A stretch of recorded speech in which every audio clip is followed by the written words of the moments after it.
O exílio na Babilônia eliminou do meio dos judeus a sua tendência para a idolatria. Lá no exílio, o judaísmo surgiu como uma fé monoteísta e separada. Israel deixou de ser uma entidade nacional e se tornou uma comunidade com base na lei, a sinagoga. Essa palavra significa literalmente um lugar onde as pessoas se reúnem.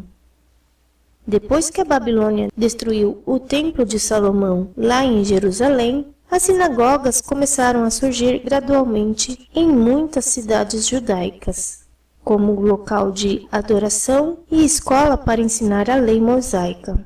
Na sinagoga, os judeus se encontravam no dia de sábado, recitavam orações e liam as escrituras sagradas. Durante a semana, a sinagoga era a escola local, o centro comunitário e o núcleo do governo local. Seus líderes eram as autoridades civis da comunidade, os magistrados e guardiões da moral pública. Em Jerusalém, por volta do ano 70 d.C., havia cerca de 480 sinagogas na cidade. Uma cidade que não tivesse 10 judeus casados com mais de 30 anos não podia estabelecer uma sinagoga, mas somente uma casa de oração. As sinagogas também foram, normalmente, palco dos milagres e da pregação de Jesus Cristo. E percorria Jesus toda a Galiléia, ensinando nas suas sinagogas e pregando o evangelho do reino, e curando todas as enfermidades e moléstias entre o povo. Paulo também pregava o evangelho nas sinagogas sempre que tinha oportunidade. E entrando na sinagoga, num dia de sábado, assentaram-se, e depois da lição da lei e dos profetas, lhes mandaram dizer os principais da sinagoga: varões e irmãos, se tende alguma palavra de consolação para o povo, falai.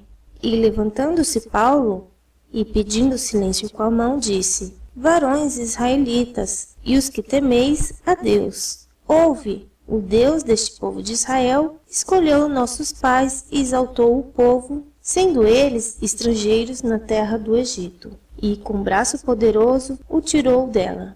E como eram as sinagogas? O interior da sinagoga era composto de uma sala larga, dividida às vezes em 3 espaços e orientada comumente de maneira que os assistentes tivessem o rosto voltado para Jerusalém. O mobiliário era muito simples. No fundo, um grande armário onde se guardavam os volumes sagrados. Diante deste armário, um púlpito para o leitor e o pregador, além de lâmpadas, bancos e assim vai. Em cada sinagoga havia um líder que presidia o culto. E eis que chegou um varão de nome Jairo, que era o príncipe da sinagoga, e, prostrando-se aos pés de Jesus, rogava-lhe que entrasse em sua casa. Havia também um ministro e um tesoureiro. E, cerrando o livro e tornando a dá-lo ao ministro, assentou-se, e os olhos de todos na sinagoga estavam fitos nele. Assim vemos que, como a pregação do Evangelho começou em Israel, tanto Jesus como seus discípulos, por serem judeus, usavam essas sinagogas para os primeiros anúncios das boas novas. Com a perseguição que se seguiu aos primeiros cristãos, os discípulos passaram a se reunir em casas.